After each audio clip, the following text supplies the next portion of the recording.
ইবাদতের দুইটা বাক্য, খাফিফাতানে আলাল লিসানে, মুখে উচ্চারণে হালকা, ওটা কিন্তু ইবাদত, মানে পড়তেই হালকা, আবার পড়ার জন্য অজু লাগে না। একটা ইবাদত করতে অজু লাগে, করতেই হবে। বলেন তো সে ইবাদতটা কি? সালাত, নামাজ, সালাত। ও আপনি অজু ছাড়া করতে পারবেন না। আর একটা ইবাদত আছে, ওটা খুব দামি ইবাদত, কিন্তু অজু লাগে না। কি সেটা? হজ। হজ দামি ইবাদত, হজ নয়, দামি ইবাদত। সেম রোজা, সেম। আর আরেকটা ইবাদত আছে, তাতে টাকা খরচ হয়। বলেন তো সেটা কি? সেটা হলো হজ। ইবাদত করতে টাকা লাগে, আজীব ইবাদত। ইবাদত করতে টাকা লাগে। তো এই যে আমি দুইটা বাক্য বলবো, এতে পড়তেও ভারী নয়, অজুও লাগে না, টাকাও খরচ হয় না। এক। দুই, হাবিবাতান ইলা রহমানে, বাক্য দুটি রহমানের কাছে প্রিয়, অতীব প্রিয়। সাকিলাতানে ফিল মিজানে, আর বিচার মাঠে দাঁড়ি পাল্লায় এই বাক্য দুটি ওজনে ভারী। সেটা হলো সুবহানাল্লাহি ওয়া বিহামদিহি, সুবহানাল্লাহিল আযীম। কোনো বার নেই, যার যা মনে লাগে, যে যেমন পারে সে তেমন বলে নিবে। বলছে যে ফাঁকা পেয়েছিল, কেউ দেখেনি, জিনিস যা পেয়েছে একবারে ব্যাগ ভর্তি করে নিয়েছে। তো ফাঁকা পেয়েছেন, আপনি ব্যাগ ভর্তি করে নেন। সেটা কি? সুবহানাল্লাহি ওয়া বিহামদিহি, সুবহানাল্লাহিল আযীম। কেউ যে সহজে ব্যাগ ভর্তি করতে চায় না, এ কথা ঠিক নয়। কেউ ব্যাগ ভর্তি করতে চায় না, এ কথা ঠিক নয়। বহু মানুষ করছে, আমি আর আপনি ফাঁকে আছি। বহু মানুষ পৃথিবীতে করছে, আমি আর আপনি ফাঁকে আছি। আমি করি নাই, সেই জন্য পৃথিবীতে কেউ করে না, এই হিসাব ভুল। এই কথাটা আবার বলেনি। সেইটা হলো এই যে নেকির পাল্লাই ভারী হিসাবে আর একটা ইবাদত আসবে নেকির পাল্লাতে। সেই ইবাদতটা হলো সুবহানাল্লাহি ওয়া বিহামদিহি, সুবহানাল্লাহিল আযীম। এটা ইবাদত, ভারী নেকির ইবাদত। এবার আমরা কোরআন মাজিদ থেকে দেখাই সদাচরণের কথা। আল্লাহ তাআলা বলেন, ইদফা বিল্লাতি হিয়া আহসান ফাইদাল্লাযী বাইনাকা ওয়া বাইনাহু আদাওয়া কান্নাহু ওয়ালিয়ুন হামিম। মুহাম্মদ সাল্লাল্লাহু আলাইহি সাল্লাম, মানুষের সাথে চলতে ফিরতে আপনি যখন প্রতি উত্তর দিবেন, তখন আপনারটা তার চেয়ে ভালো হতে হবে। এটা আদেশ। এই ছেলে, যারা দাঁড়িয়ে এইসব মেশিন যন্ত্রপাতি ঠিক করছে, তারা কি সব সময় দাঁড়িয়েই থাকবে? তো তুমি এত চিল্লাচিল্লি করছো কেন? ভদ্রতা কাকে বলে? ধৈর্য কাকে বলে? ধৈর্য কি ঘোড়ার ডিম? আমি আব্দুর রাজ্জাক বিন ইউসুফ, এদেশের শতকরা 95 জন মানুষ মাঝহাবি, মাঝহাব মেনে চলে।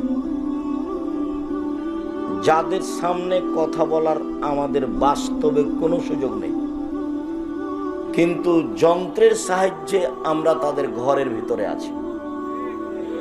যার কারণে পৃথিবীর লাখো কোটি মানুষ আমাদেরকে জানে।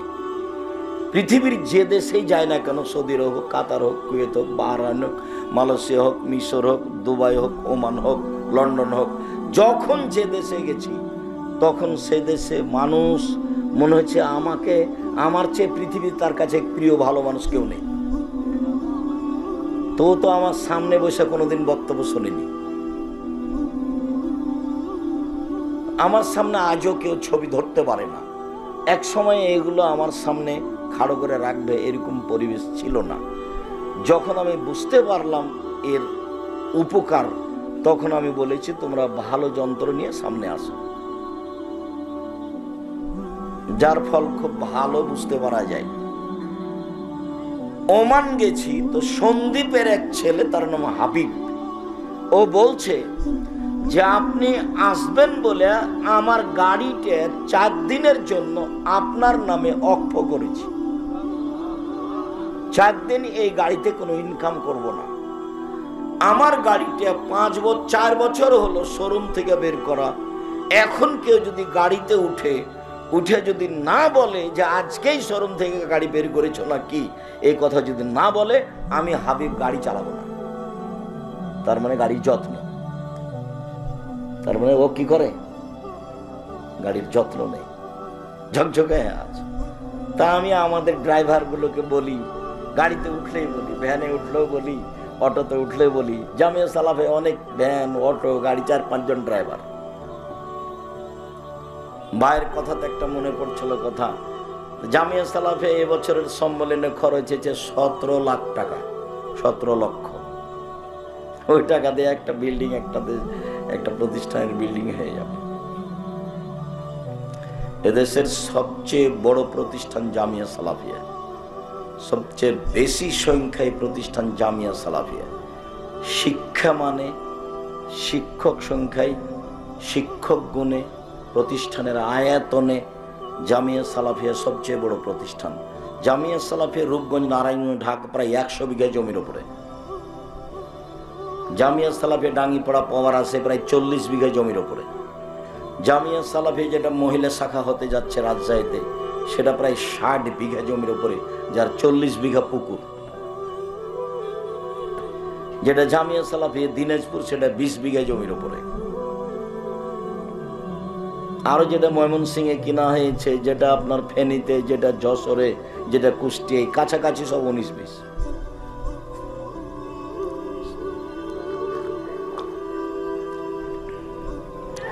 বগুড়া তোমাদের এটা শাখা হিসেবে ঘোষণা দিতে দেখলাম আব্দুল্লাহকে সেদিন।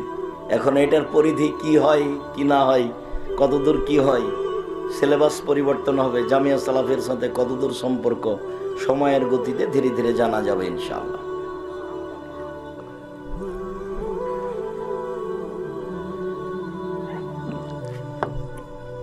জামিয়া সালাফিয়া ছাত্র আছে প্রায় 5000, শিক্ষক শিক্ষিকা 300 জন, বেতন লাগে প্রতি মাসে 32 লক্ষ, প্রতি মাসে 32 লক্ষ টাকা বেতন লাগে। শিক্ষক আছেন ইন্ডিয়ার, শিক্ষক আছেন মদিনা বিশ্ববিদ্যালয়ের, আরো বিভিন্ন পৃথিবীর বিভিন্ন দেশ থেকে সময়ের গতিতে শিক্ষক আসবেন ইনশাআল্লাহ। সম্মানিত দিনী ভাই বোন, বলছিলাম আল্লাহ আমাদের নবীকে আদেশ করছেন, ইদফা বিল্লাতি হি আহসান। আপনি যখন মানুষের সাথে কথা বলবেন, মানুষ যা আপনার সাথে বলছে, আপনারটা যেন তার চেয়ে সুন্দর, উত্তম, ভালো হয়। সে যাই বলুক, সে যদি গালি দেয়, তো আপনারটা পাল্টা গালি তার মতো হবে না, তার চেয়ে ভালো হতে হবে। তার মতো হলে হবে না, তার চেয়ে খারাপের তো কোনো প্রশ্নই আসে না। তাহলে তো সদাচরণ কেটে গেছে। মন্দ কথা সেটা কি সদাচরণ? মন্দ কর্ম সেটা কি সদাচরণ? যার ভিতরে সদাচরণ নেই, সেও মন্দটাকে মন্দ বলবে, সেও খারাপটাকে খারাপ বলবে। খারাপটা খারাপই, খারাপটা কোনোদিন ভালো হয় না। তার বাস্তব দেখলে আপনাদের বিগত সরকারকে দেখবেন, আমার মনে হচ্ছিল যে রাস্তাঘাট, গাছপালা সবই এ দল করে। কিন্তু যেদিন চলে গেল 45 মিনিট সময়, সেদিন আমি দেখলাম কিরি, আমি তো যা মনে করছিলাম তা তো নয়। যখন মূর্তির পাশ দিয়ে হাঁটতাম, তখন ভাবতাম যে এসব মূর্তি কি কেউ ভাঙবে? না, কেউ যদি না ভাঙে তাহলে ঈসা আলাইহিস সালাম এসে ভাঙবেন। তার মানে ঈসা আলাইহিস সালাম যেদিন আসবেন, সেদিন কোনো উঁচু কবর থাকবে না, সেদিন কোনো মূর্তি থাকবে না, সেদিন শুকুর সোর থাকবে না, সব হত্যা করা হবে। সারা পৃথিবী জুড়ে কোনো কবর থাকবে না, সব ভেঙে দেবে। সেদিন শাহজালালের কবর সিলেটের এমনি ভেঙে দেবে। সেদিন কেউ রক্ষা করার থাকবে না, তার আগে কেউ ভেঙে দিতে পারে। এই ছেলেটা বলছে তার আগেই ভাঙবে, হতে পারে, স্বাভাবিক, হওয়াই স্বাভাবিক। ও তো আল্লাহর নবীর আদেশ, ও তো আল্লাহর নবীর আদেশ, ভাঙতেই হবে, এটা আল্লাহ রাসূলের আদেশ। ওটা এক সময়ে মানুষ বাস্তবায়ন করবে, সময়ের গতিতে করবে। বলছিলাম মহান আল্লাহ বলেন আমাদের নবীকে, জাদেলহুম বিল্লাতি হি আহসান। মুহাম্মদ সাল্লাল্লাহু আলাইহি সাল্লাম, আপনি যখন মানুষের সাথে তর্ক বিতর্কে লিপ্ত হবেন, তখন আপনার কথা যেন ওর চেয়ে উত্তম হয়, সুন্দর হয়। জাদেলহুম বিল্লাতি হি আহসান, আপনি মানুষের সাথে মুখামুখি কথা বলুন, কিন্তু আপনার কথা হবে তাদের চেয়ে অতীব উত্তম সদাচরণ।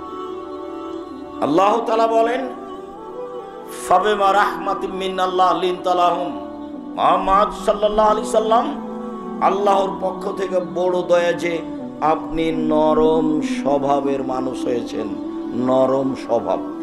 ওয়ালাউ কুনতা ফাতান গালিদাল কালব, যদি আপনি কঠোর স্বভাবের মানুষ হতেন, কর্কশ স্বভাবের মানুষ হতেন, লান ফাযযু মিন হাওলিক, তাহলে মানুষ আপনার পাশ থেকে সরে যেত। পিটিয়ে সেবা নেওয়া যায় অল্প কয়েকদিন, আদর দিয়ে ভালোবাসা দিয়ে সেবা নেওয়া যায় স্থায়ী। যদি আপনার ভাষা কর্কশ কঠোর হতো, আচরণ ভালো না হতো, মানুষ আপনার পাশ থেকে সরে যেত। শুনুন, জরুরি কয়েকটা কথা আপনাকে বলি। এক, ফাফু আনহুম, মানুষের সাথে চলতে গিয়ে মানুষ যে আপনার সাথে অন্যায় করেছে সেটা আপনি ক্ষমা করে দেন। মানুষকে ক্ষমা করতে শিখুন। আল্লাহ বলছেন কাকে? আমাদের নবী মুহাম্মদ সাল্লাল্লাহু আলাইহি ওয়াসাল্লাম। আমরা পরে আছি।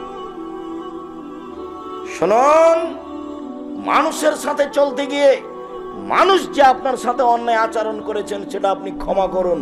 আদেশ, আল্লাহ আদেশ করছে। বিচার নেওয়া পরে, ধ্বংস কামনা করা পরে, তারপরে বলছেন ওয়াস্তাগফির লাহুম, মানুষ যে আপনাকে গালি দিয়ে, অকথ্য ভাষায় গালি দিয়ে, দেশ থেকে তাড়িয়ে দিয়ে পাপ করেছে, এর জন্য আপনি আল্লাহকে বলুন, আল্লাহ ওরা আমাকে গালি দিয়ে পাপ করেছে, তুমি তাদের পাপ ক্ষমা করে দাও। সদাচরণ কি জিনিস? সদাচরণ কি? আপনি অটোতে বসে আছেন, আমি উঠছি, তো উঠতেই লোকটা টান দিয়েছে, তো আমি ধাক্কা খেয়েছি, তখন আমার ব্যাগটা আপনার মুখের উপরে গিয়ে পড়েছে। তখন আপনি বলছেন, হ্যাঁ আপনার কপালে চোখ নাই। এটা একটা আচরণ। আর আপনি বলছেন আচ্ছা আচ্ছা যাক, মনে আমি এটা ভারী মনে, বসেন বসেন, যাক হয়েছে, এটা কিছু সমস্যা নেই, সমস্যা নেই, বসেন বসেন, কোনো সমস্যা নেই, বসেন। এটা একটা আচরণ। আর ওটা একটা আচরণ। কপালে চোখ নাই, দেখেন না, একটু ঢং করে উঠতে পারেন না, ওটা একটা আচরণ, এটা একটা আচরণ। কোনটা সদাচরণ? ক্ষমতা দেখিয়ে দুদিন বেঁচে লাভ নাই, ফেরাউন চলে গেছে। ক্ষমতা দেখিয়ে মানুষের প্রতি জেল জুলুম অত্যাচার করে মানুষকে আয়না ঘরে রেখে কোনো লাভ নাই, একদিন চলে যেতেই হবে। আজ হোক আর কাল, মানে সময় আসলে রক্ষা হবে না।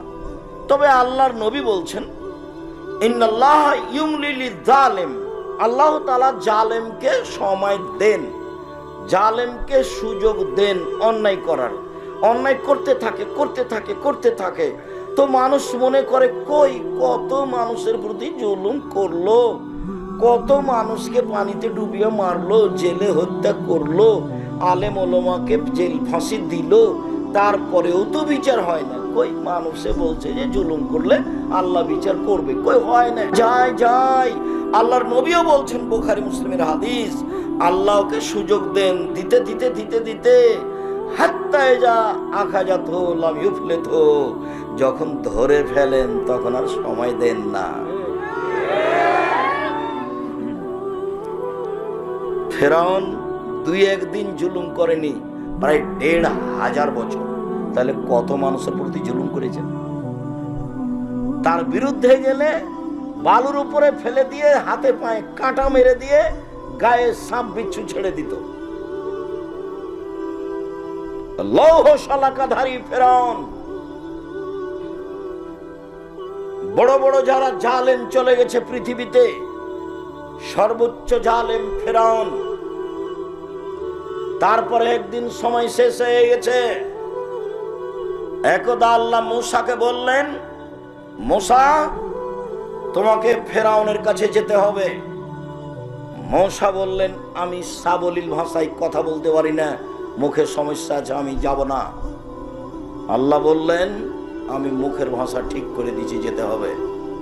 তিনি বললেন, ফেরাউনের পক্ষ থেকে আমার উপর একটা অপরাধের অভিযোগ আছে, আমি একটা অপরাধ করেছি, এক থাপ্পড়ে আমি এক মানুষ মেরেছি, এটা ফেরাউনের পক্ষ থেকে আমার উপরে অপরাধের অভিযোগ, আমি যাব না। তখন আমাকে মারবে। তখন আল্লাহ বললেন, আমি তোমার সাথে আছি, কেমনে তোমাকে মারে সেটা আমি দেখব। তখন মুসা বললেন, ঠিক আছে, তাহলে আমার ভাইকে আমার সাথে দিতে হবে। ঠিক আছে, তাই হলো। মুখ ঠিক করে দিলাম, ফেরাউন মারতে পারবে না, আমি আপনার সাথে আছি। হারুনকে দিলাম, এবার যান। এবার দুই ভাই এসে বলছেন স্বাধীনতা, দুই ভাই এসে বলছেন বানি ইসরায়েলকে ছেড়ে দেন, আমাদের সাথে স্বাধীনতা লাগবে। বানি ইসরায়েলকে এভাবে দাস দাসী করে রেখেছেন কেন, ছেড়ে দেন। তখন ফেরাউন বলছেন, কে তুমি? কি সেই মূসা নও যাকে আমি শিশুকালে বহুদিন লালন পালন করেছি? তুমি কি তোমার বয়সের বহু বছর আমার মাঝে ছিল না? হ্যাঁ, ফেরাউন তো তাকে লালন পালন করেছে। তোমাকে কি আমি শিশুকালে লালন পালন করিনি? তুমি কি বহু বছর আমার মাঝে থাকোনি? তুমি যা করেছো তা করেছো, তুমি তোমার কর্ম করেছো, তুমি এক থাপ্পড়ে মানুষ মেরেছো, তুমি বড় অকৃতজ্ঞ। আমার মানুষকে হত্যা করে আমার দেশ থেকে চলে গিয়ে তুমি আমাকে দাওয়াত দিতে আসো, তুমি বড় অকৃতজ্ঞ। মূসা আলাইহিস সালাম বললেন, জি, আমি যা করেছি তা করেছি, আমি তখন ভুল পথে ছিলাম, আমি আপনার হত্যার ভয়ে দেশ ছেড়েছি। আমার প্রতিপালক আমার প্রতি দয়া করেছেন, দয়া করে আমাকে জ্ঞানে গুণে পূর্ণ করেছেন, তিনি আমাকে নবী করেছেন। ঠিক আপনি আমার প্রতি অনুগ্রহ করেছেন, অনুগ্রহ করে আপনি খোঁটা দিয়েছেন, খোঁটা দিয়ে আপনি বানি ইসরায়েলকে দাস দাসীতে পরিণত করেছেন। ভাষা পরিবর্তন করে তুমি বড় উদ্ধত স্বৈরাচার, তুমি বড় সীমা লঙ্ঘনকারী। ঘোষণা মূসা আলাইহিস সালাম ফেরাউনের সামনে দিলেন। যা হওয়ার তাই হলো। ফেরাউন হত্যার জন্য প্রস্তুতি নিল, মূসাকে হত্যা করতে হবে। তার মানে ফেরাউনের জুলুমের সময় শেষ হয়ে আসছে, ফেরাউনের জুলুমের সময় শেষ হয়ে আসছে। যা হওয়ার তাই হলো। মূসা আলাইহিস সালাম পার হয়ে গেলেন সাগরে, ফেরাউন সাগরে ঢুকে গেল, দুই দিকে পানি দাঁড়িয়ে আছে। ফেরাউন জানে, হুঁশিয়ার মানুষ, সচেতন, যে আমি যদি ভিতরে চলে যাই, পানি যদি দুই দিক থেকে চেপে আসে তাহলে কি হবে। এটা তার বুঝের অভাব ছিল না, কিন্তু যখন মানুষ রাগ করে তখন বুদ্ধি কমে যায়। এত খেপেছে ফেরাউন, মূসাকে সে হত্যা করবে, যার কারণে সে রাস্তায় নেমে গেল। দুই দিক থেকে পানি এসে জমা হয়ে গেল। যখন পানি এসে জমা হয়ে গেল তখন ফেরাউন বলল, আন্নাহু লা ইলাহা ইল্লাল্লাযী আমানাত বিহি বানু ইসরাঈল ওয়া আনা মিনাল মুসলিমিন। আমি ঘোষণা দিচ্ছি, আল্লাহ ছাড়া কোনো মাবুদ নাই। আমি মেনে নিলাম তাকে আল্লাহ বলে, যাকে বানি ইসরাঈল মেনে নিয়েছে। আমি একজন মুসলিম। ঘোষণা দিল ফেরাউন, আমি একজন মুসলিম। তখন আল্লাহ বললেন, আল আন, এখন অকাত আসাইতা কাবল, তুমি তো নাফরমান ছিলে ইতিপূর্বে, তুমি তো জমিনে বিপর্যয় সৃষ্টি করেছ। মনে রেখো, তুমি আলিয়া বনুনা জিকা বেবাদা নিকালে তা কুনালে মান খালফাকা আয়, আমি তোমার শরীর রেখে দিলাম চিরদিনের জন্য। পৃথিবীতে যত মানুষ জুলুম অত্যাচার করবে তাকে জানতে হবে শেষ পরিণতি হবে ফেরাউনের পরিণতি। জুলুম করে রেহাই পাবে না মানুষ। দাঙ্গাবাজি করে ক্ষমতা দেখিয়ে দলীয় দাপটে, অর্থ সম্পদের দাপটে, বিদ্যার দাপটে মানুষকে অপমান করে বেশি দিন টিকা যায় না।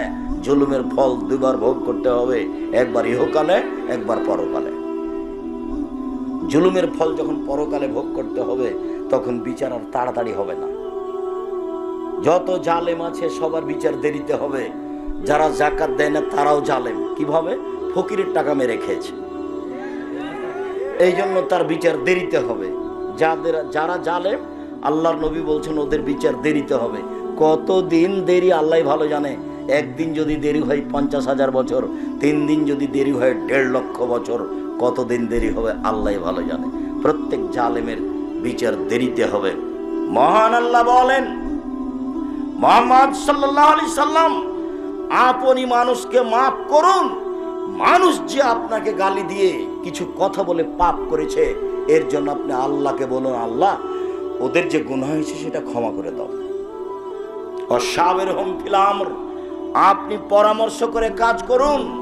ফাইজা আযামতা ফাতাওয়াক্কাল আলাল্লাহ, যখন আপনি কোনো কাজ করবেন, সিদ্ধান্ত নেবেন, তখন আপনি আল্লাহর উপরে ভরসা করবেন, আপনি কাজে সফল হবেন। আমাদের নবীকে আল্লাহ তাআলা আদেশ করেন মানুষকে ক্ষমা করার জন্য এবং মানুষের জন্য ক্ষমা চাওয়ার জন্য।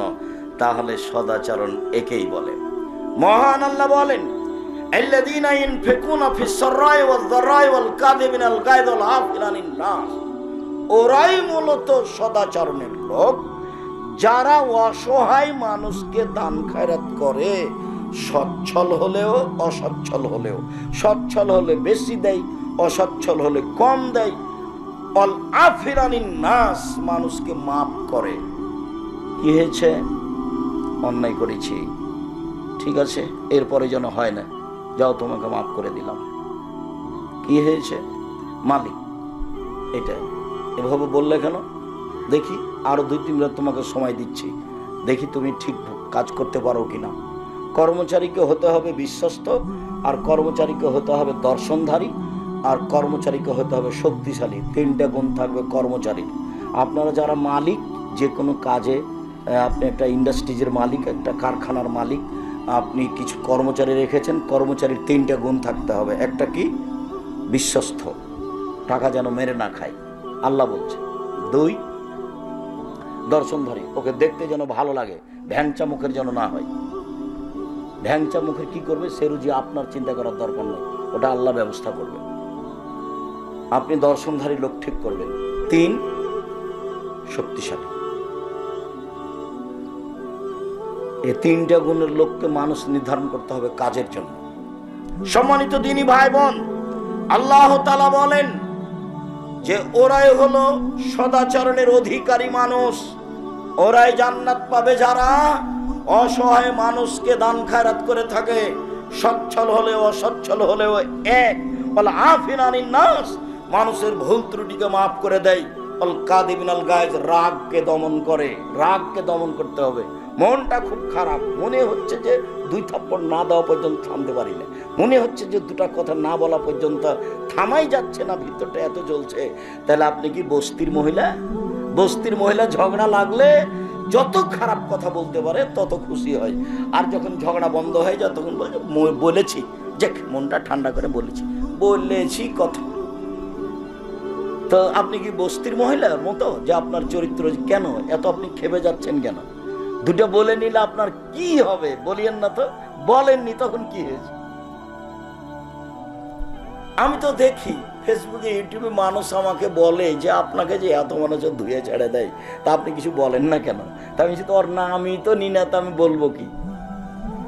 আমি এতটুকু বলি যে ওর যদি কথা বন্ধ হয়ে যায় তখন আবার রিং দিয়ে বলি, ভাইজান আপনার কি টাকা শেষ হয়ে গেছে? আর কোনো গালি ছিল কি? আর কোনো গালি থাকলে আবার আমি রিং দিলাম, ওটা আপনি শেষ করে নেন। ও কত বললো সেটার আমার উত্তর দেওয়ার দরকার নেই। ওর পাতা আমি কোনোদিন পড়িনি, পড়বও না। মাযহাবের পাতা আমি কোনোদিন পড়িনি, পড়বও না। ওই নিয়ে আমি চিন্তা ভাবনা করি না কোনোদিন। মানুষের একটা বক্তব্য শুনেছি, সেই হিসাবে বক্তব্য দিতে শিখেছি, এটা আমার মনে পড়ে না। কামারপাড়ায় এসেছি বক্তব্য দিতে, কেন? তো মাওলানা আব্দুর রব খুলনা আসেননি, সেই জন্য। বীরকুষ্টিয়া মাদ্রাসায় এসেছি বক্তব্য দিতে, মাদ্রাসা সূচনা শুরু হবে, সেই জন্য। প্রথম ইটটা আমার হাতের দেওয়া। কে যদি অস্বীকার করে থাকলে সে ধোঁকাবাজ, অস্বীকার করেছে, মৃত্যু। প্রথম ইটটা আমার হাতের দেওয়া। তারপরে যিনি দিয়েছেন ছিলেন শেহাবুদ্দিন সন্নি, গোবিন্দগঞ্জ গাইবান্ধা, মারা গেছে। বলছিলাম সদাচরণ কি জিনিস আল্লাহ তাআলা বলেন। এবার চলেন হাদিসে কয়েকটা বলি। মোজাইনা কাবিলার একজন বলছেন, আল্লাহর নবী, মা খায়রু মাউতিল ইনসানো, আল্লাহ তাআলা মানুষকে অনেক নিয়ামত দিয়েছেন, জমি জায়গা, টাকা পয়সা, বাড়ি ঘর, স্ত্রী, আল পরিবার, সবকিছু দিয়েছে, অনেক নিয়ামত দিয়েছে। আল্লাহর নবী, সব সবচেয়ে যেটা ভালো নিয়ামত সেটা কোনটা একটু বলেন তো আল্লাহ নবী, এটা জিজ্ঞাসা। সবচেয়ে উত্তম ভালো কোনটা? তখন আল্লাহ রাসূল উত্তরে বললেন, আল খুলুকুল হাসান, ভালো আচরণ হলো সবচেয়ে উত্তম নিয়ামত। যার মুখ খারাপ তার কাছে ভালো আচরণ উত্তম নিয়ামত নেই। যে গালি দেয় বউকে জনগণকে তার কাছে উত্তম নিয়ামত নেই। যে কথায় কথায় খেপে উঠে তার কাছে আল্লাহর পক্ষ থেকে উত্তম নিয়ামত নেই। এই ছেলে, মানুষকে অর্থ সম্পদ জমি জায়গা গাড়ি বাড়ি দিয়েছে, তার মধ্যে সবচেয়ে উত্তম কোনটা দিয়েছে বলো তো দেখি? সদাচরণ। সদাচরণ কি জিনিস গো? ভালো কথা ভালো কর্ম। সদাচরণ কি জিনিস? ভালো কথা ভালো কর্ম। লোকে বলে ছেলেটা ভালো, এই যে এটার নাম সদাচরণ। লোকে বলে ছেলেটার ব্যবহার ভালো, এটা হলো ভালো কথা ভালো আচরণ। লোকে বলে ওর স্বভাবই খারাপ, ও দুমুখা, ওর কথা বলছেন কেন, ওর স্বভাব খুবই খারাপ, ওকে দেখতে মন চায় না, ওকে আমি দেখলে ঘৃণা করি, এর নাম খারাপ আচরণ। এই ছেলে বসো, দয়া করে অল্প সময় কাজ দেখাবেন না। যারা আপনারা দিনী বোন আছেন, আপনারা একটু লজ্জাবোধ ইতস্তবোধ করে ঢং ঢং করে এসেছেন, হেঁটে আবার ঢং ঢং করে চলে যাচ্ছেন কেন? গেলেন কেন? আজ তো আমি রাত 12টায় আসছিনি, আজকে তো আগে এসেছি। আপনি আজকে বাড়ি চলে গেলেন কোন শরমে? আমি আপনার জন্য এসেছি। সারা বগুড়া জেলার যদি আমি প্রোগ্রাম নিই তো কয়েকশো হবে। তো মানুষের বছর বছর পার হয়ে যায়, একদিন আসতে পারি না, তো আপনাদের সুবাদে আসি। আমি আপনার জন্য এসেছি, আপনি চলে যাচ্ছেন মানে? চলে গেলেন কেন? আপনি সংসারের কি বুঝেন? সংসার কিভাবে করতে হয় সেটা আপনি কি জানেন? আপনার বাপ আপনার বিবাহ দিয়েছে, আপনি স্বামীর কাছে গেছেন, সেই জন্য আপনার বাচ্চা হয়ে গেছে, আপনি মা। মা কাকে বলে আপনার কি জানা আছে? দিন রাত আমি বলেছি, সেই জন্য আপনি মা কাকে বলে বলতে পারেন? আপনার বাড়িতে যদি আমি এখনই ঢুকি, তাহলে আপনার নাতি নাতনির অথবা আপনার ছেলের একটা পায়খানা করা পট আছে, সেটা হলো ঘোড়া। তা আমাদের বাড়িতে তো এই পটটা 3 মিনিটও থাকবে না। হয় পট ফিরিয়ে দিব, না হয় মাথা কেটে দেব। পট অবস্থায় আমাদের বাড়িতে থাকতে পারে না, এটা অসম্ভব। আপনার বাড়িতে আছে, আপনি একজন হস্তিনী মহিলা, মাস্টার ডিগ্রি পাস। আপনার স্বামী বলে, আমি আব্দুর রাজ্জাক বৈশাখ জিন্দেগিতে আপনাকে আমি মাস্টার ডিগ্রি পাস বলিনি। আপনি একটা রাস্তাঘাটের নিম্ন শ্রেণীর মহিলা, যারা বস্তিতে বসবাস করে, যারা নগ্ন হয়ে চলে, অকথ্য ভাষায় গালি দেয় মানুষকে, জেনার শব্দ উল্লেখ করে গালি দেয়, আপনাকে আমি নিম্ন শ্রেণীর মানুষ মনে করি। কে বলেছে আপনি হেডমাস্টার? আপনার শোকে যে কাঁকড়া আছে, আপনি শিক্ষিত মানুষ মহিলা, কে বলেছে আপনাকে? আমি তো বলিনি কোনোদিন। আপনি বগুড়া বাজার থেকে একটা নিয়ে এসেছেন, তরকারির একটা বাটি কিনে নিয়ে এসেছেন, কাতল মাছ। আমি তো সেটা কিনবো না। আপনি একটা আয়না কিনে নিয়ে এসেছেন সাত করে, সেটা হলো রুই মাছ। সেটা কি করে হতে পারে? আপনি একজন শিক্ষিত মহিলা, এটা কিভাবে হতে পারে? শিষ্টাচার কাকে বলে? শিষ্টাচার কি জিনিস? আপনার ছেলে মেয়ে নাতি নাতিন সবাই পুতুল নিয়ে খেলায়, প্লাস্টিকের পুতুল হোক, আরো কিছু হোক, লোহা লক্কর স্বর্ণের হোক না কেন, আপনি কি দিয়ে নিজেকে শিক্ষিতা মনে করেন? আমি যে হাদিসটি দিন রাত আপনাকে শোনাই, সে হাদিস তো আমি নিজের কথা কোনোদিন বলিনি। সে হাদিস তো বুখারী মুসলিমের হাদিস। জাবের রাদিয়াল্লাহু তাআলা বলেন, আমরা আল্লাহ রাসূলের সাথে যুদ্ধ করে আসছিলাম, বাড়িতে ঢুকবো মদিনায়। আল্লাহ রাসূল বললেন, সবাই তোমরা থামো। থেমে গেলাম। আমি বললাম, আল্লাহর নবী, আমি নতুন বিবাহ করেছি, আমাকে বাড়ি যেতে অনুমতি দেন। আল্লাহ নবী বললেন, ও তুমি নতুন বিবাহ করেছো?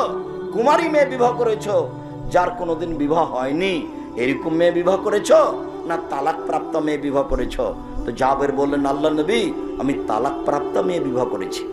তখন আল্লাহ রাসূল বললেন, হাল্লা বিক্রান্তলায় বতুলায় বোকা, তুমি কুমারী মেয়ে কেন বিবাহ করলে না? তুমি তার সাথে খেলতে, ও তোমার সাথে খেলতো।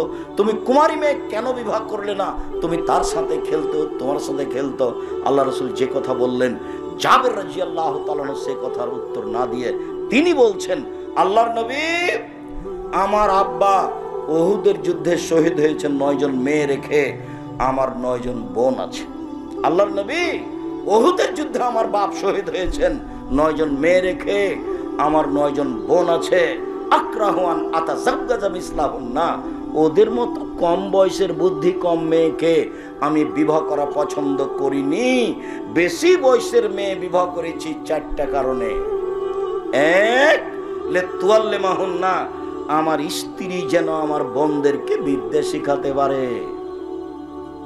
2, অলে তুয়াদ্দে বাহুন্না, আমার স্ত্রী যেন আমার বোনদেরকে শিষ্টাচার শিখাতে পারে।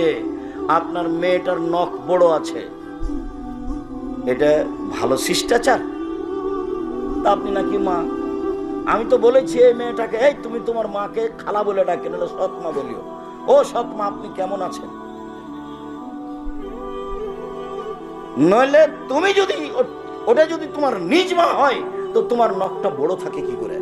নবীগণের বৈশিষ্ট্য 10টি, নবীগণের স্বভাব 10টি, নবীগণের খাসলাত 10টি, নবীগণের বৈশিষ্ট্য 10টি, নবীগণের স্বভাব 10টি। সব নবী এই 10টি স্বভাবে রূপান্তরিত ছিলেন। 1, দাড়ি বড় করতে হবে। চেঁচে ফেলা নারীদের সাদৃশ্য, চেঁচে ফেললে অভিশাপ হয়, চেঁচে ফেললে চোখের পাওয়ার কমে যায়, চেঁচে ফেললে স্ত্রী মিলন ক্ষমতা চলে যায়। 2, কাসু সারেব, মোচ কেটে ফেলতে হবে, চেঁচে ফেলা যাবে না, মোচ থাকবে, এটা পুরুষের পরিচয়। 3, কাসুল আজফারে, নখগুলি কেটে ফেলতে হবে। পুরুষ নারী একই হুকুম, নখ কেটে ফেলতে হবে। শিষ্টাচার, বৈশিষ্ট্য, খাসলত, অভ্যাস, নীতি, সব নবীর এরূপই নীতি। না ফুলে বেতে বগলের লোম উঠে ফেলতে হবে, ব্লেড ব্যবহার করা হবে না।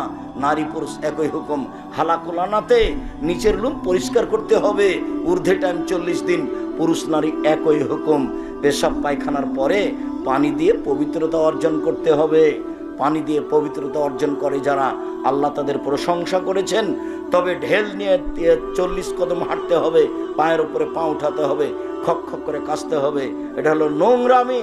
এই নীতি আল্লাহ রাসূল বলেননি, তিনি বলেছেন পানি দিয়ে পবিত্রতা অর্জন করতে হবে। পেশাব পায়খানার পরে পানি দিয়ে পবিত্রতা অর্জন করতে হবে।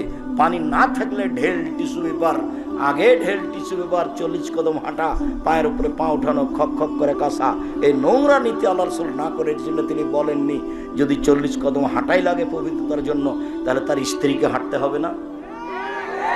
তার বউ 40 কদম হাঁটবে, পায়ের উপরে পা উঠাবে, খক খক করে কাশবে, তো পুরুষ মানুষ কেমন কেমন ভাববে।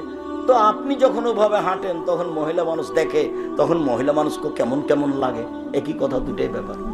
এরকম নোংরা কাজ তো ধর্ম হতে পারে না। বলছিলাম আল্লাহর নবী সামনে জাবের বলছেন, আল্লাহর নবী, আমি বেশি বয়সের মেয়ে বিবাহ করেছি যাতে করে আমার স্ত্রী আমার বোনদেরকে শিষ্টাচার শিখাতে পারে। শিষ্টাচার কি জিনিস? কেন বাড়িতে পুতুল আছে তার নাম শিষ্টাচার? কেন আপনার স্ত্রী যখন বাচ্চাটাকে গায়ে জামা দিচ্ছে তখন বাম হাতে ঢোকালা কেন? আগে ডান হাত ঢোকাতে হবে। শিষ্টাচার কাকে বলে?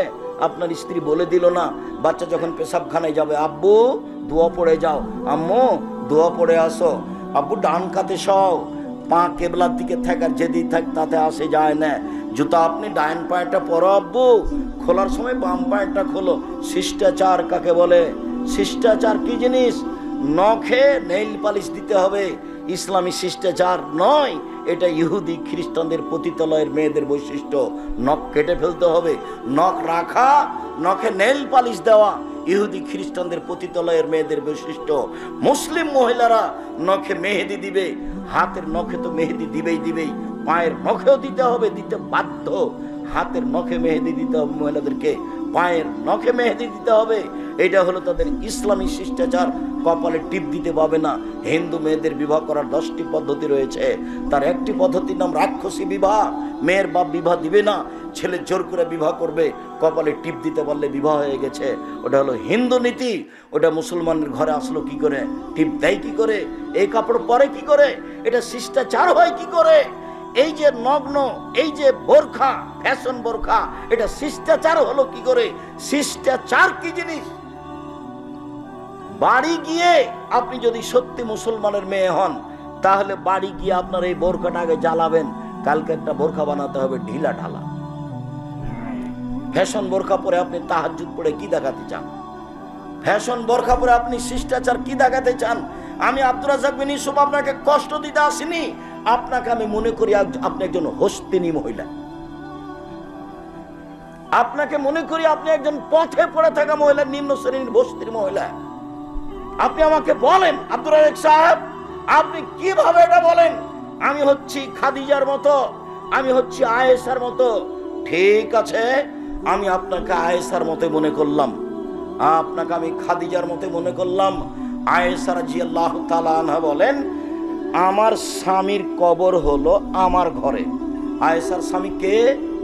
মুহাম্মদ সাল্লাল্লাহু আলাইহি সাল্লাম।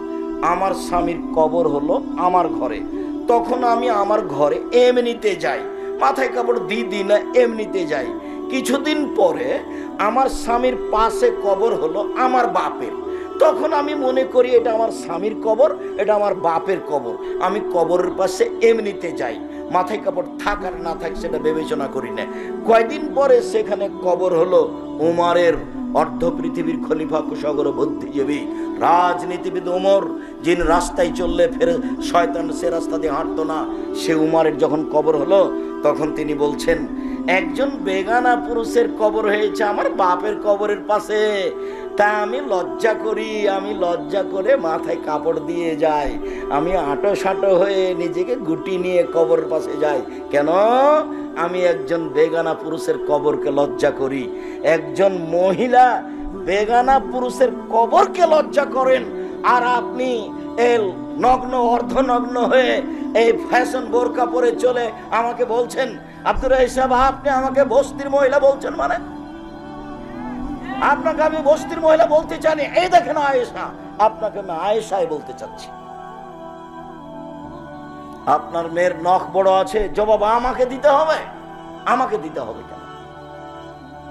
আপনার ছেলের প্যান্টটা টাকনোর নিচে আছে, জবাব আমাকে দিতে হবে। আমাকে দিতে হবে কেন? এই জবাব আমি দিব কেন? দুজন মিলে দিবেন। আমি বয়সের মেয়ে,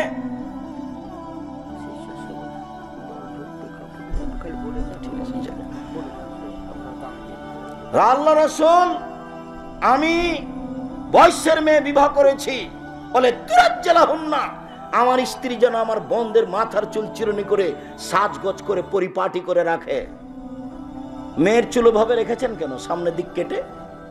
মেয়ে বড় হয়ে গেছে, ওভাবে পিছনে চুল কেটেছেন কেন? জন্মের ৭০ দিন শুধু মেয়েদের মাথা নেড়ে করা যাবে, আর কোনোদিন মেয়েদের চুল কাটা যাবে না। জরুরি দুর্ঘটনা সেটা ভিন্ন কথা, রোজ মেয়েদের চুল সাজগোজ করেন, এটা কি? আল্লাহর নবী আমি বেশি বয়সের মেয়ে বিবাহ করেছি যাতে করে আমার বোনদের চুল চিরুনি করে সাজগোজ করে পরিপাটি করে রাখতে পারে। ৪ বলে তাকুমা আলাইহিন্না, আমার স্ত্রী যেন আমার বোনদেরকে পাহারা দিতে পারে। এই কোথায় গেছিলা? এই মাথায় কাপড় দিয়ে বাইরে যাও, এই রাস্তার এক পাশ দিয়ে হাঁটো, এই তোমার আব্বুকে সালাম দাও, এই তোমার আব্বুর কাপড়টা ঠিক করে নাও, এই তোমার আব্বুর বিছানাটা ঠিক করেছো। সব সময় মা পাহারা দিবে কাকে? মেয়েকে, ছেলেকে। পাহারাদার আমি বলিনি এ কথা, আল্লাহ রাসূল বলছেন মা হলেন পাহারাদার। আপনি ছেলে মেয়ের কি করেন? আপনার ছেলে মেয়েকে আমার সামনে দাঁড় করান, দেখি আপনি কেমন শিক্ষিতা মহিলা, আপনাকে আমি দেখে ছেড়ে দিই। আপনাকে তো আমি দুর্বল ভাষায় কিছু বলতে চাই না, আপনাকে আমি বস্তির মহিলা মনে করব কেন? আপনাকে তো আমি খাদিজার মতো সম্মান দিতে চাচ্ছি। 1 মিনিট দেখবেন খাদিজাকে, 1 মিনিট দেখবেন। এ দেখেন জিবরাইল আলাইহিস সালাম আল্লাহর নবীর কাছে এসে বলছেন, মুহাম্মদ ওই যে খাদিজা আসছেন, তার হাতে একটা বাটি আছে, বাটিতে তরকারি আছে, ফাকরা আলাইহা সালাম মিন্নি আমিন রাব্বিহা। ও আসলে আপনি বলবেন খাদিজা তোমাকে আল্লাহ সালাম দিয়েছেন, তোমাকে জিবরাইল সালাম দিয়েছেন। ও বাসরাবে বাইতিন বিকাসবিন লা সাখাবা লা নাসাবা, আপনি তাকে একটা খুব উন্নত মানের পদার্থ দ্বারা তৈরি জাঁকজমকপূর্ণ প্রাসাদের সংবাদ দেন, যেই প্রাসাদে থাকবে না কোনো অশান্তি, থাকবে না কোনো হইচই। জিবরাইল বলছেন আমাদের নবীকে, কার ব্যাপারে? খাদিজার ব্যাপারে। 1 মিনিট দেখবেন। এ দেখেন সারা, সারাকে দেখেন 1 মিনিট। এ দেখেন সারা, সারার গায়ে যখন হাত দিতে গেল স্বৈরাচারী শাসক দাঁড়িয়ে হাত বাড়িয়েছে, সারার গায়ে হাত লাগাবে, সারা বলছেন থামেন, আগে ওযু হবে, 2 রাকাত সালাত হবে, তারপরে কোনো কথা। সারা ওযু করলেন, 2 রাকাত সালাত আদায় করলেন, তারপরে বলছেন আল্লাহুম্মা ইন কুনতা তাআলাম আমানতু বিকা ওয়া রাসূলিকা, হে আল্লাহ তুমি যদি জেনে থাকো আমি তোমাকে বিশ্বাস করি, তোমার নবী ইব্রাহিমকে নবী বলে বিশ্বাস করি, আহসানতু ফারজি লিল্লাহ জাওজি, জিন্দেগিতে আমার লজ্জা স্থান আমার স্বামী ছাড়া কাউকে ব্যবহার করতে দিনি। এই 3টা কথা যদি ঠিক হয়ে থাকে, আল্লাহ তুসাল্লাহ তাআলাল কাফেরা, কোনো কাফের যেন আমার গায়ে হাত লাগাতে না পারে। কথা শেষই হয়নি, কাফের অজ্ঞান হয়ে পড়ে গেছে। হাদিস বুখারী মুসলিম। নির্জনে আমি বলছি আমি তোমাকে মেনে নিয়েছি, তুমি আল্লাহ। আমি বলি না ইব্রাহিম আমার স্বামী, এ কথা আমি বলছি না। আমি বলছি ইব্রাহিম নবী। আমি তাকে কিভাবে মেনে নিয়েছি? নবী বলে মেনে নিয়েছি। এটা হলো আমার 2 নম্বর কথা। 3 নম্বর কথা, জিন্দেগিতে আমি জেনা করিনি। এই কথা 3টা যদি সত্য হয়ে থাকে, তো এই নির্জনে কাফের যেন আমার গায়ে হাত লাগাতে না পারে। এর নাম সারা। আপনাকে আমি এভাবে সম্মান করতে চাচ্ছি। আমি আপনাকে দুর্বল ভাষায় দেখতে চাইনি। আমি আপনার জন্য দুর্বল ভাষা ব্যবহার করতে চাইনি। ঢং ঢং করে গেলেন, ঢং ঢং করে আসলেন, গল্প জমাচ্ছেন সব সময়।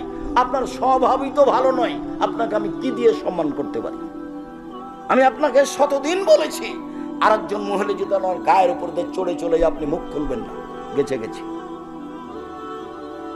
এত ভিড়, এত হুড়াহুড়ি যে আরেকজন মহিলা আপনার গায়ের উপরে পা দিয়ে চলে গেছে, আপনি মুখ খুলবেন না, বাঁকা চোখে দেখবেন না। গেছে গেছে। সদাচরণ কাকে বলে? শিষ্টাচার কাকে বলে?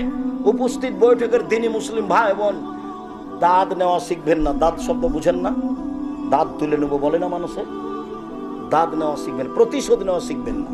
প্রতিশোধ নেই, প্রতিশোধ গেছে, প্রতিশোধ বিদায় করে দিয়েছি। প্রতিশোধ নিয়ে 5 মিনিট বেঁচে থাকতে রাজি নেই। সব ক্ষমার পাল্লাই যাবে।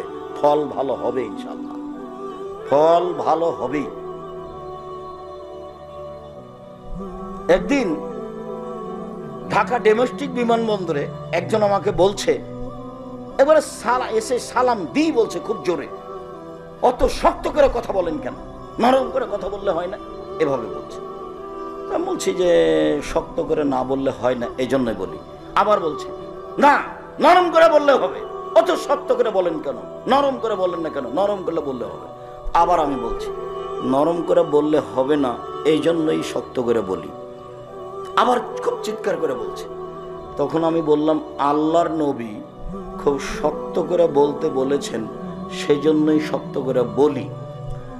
এখন বিমানবন্দর জরিপ করা হোক, যে কয়েকজন লোক বিমানবন্দরে আছে, এই জরিপে যদি আমার কথা বেশি মেনে চলে অন্য বক্তাদের চেয়ে, এইটা যদি না হয়, মানে আমার কথা বেশি মেনে চলে, আলহামদুলিল্লাহ। এটা যদি না হয় জরিপে, আমি আর কোনোদিন বক্তব্য দেব না।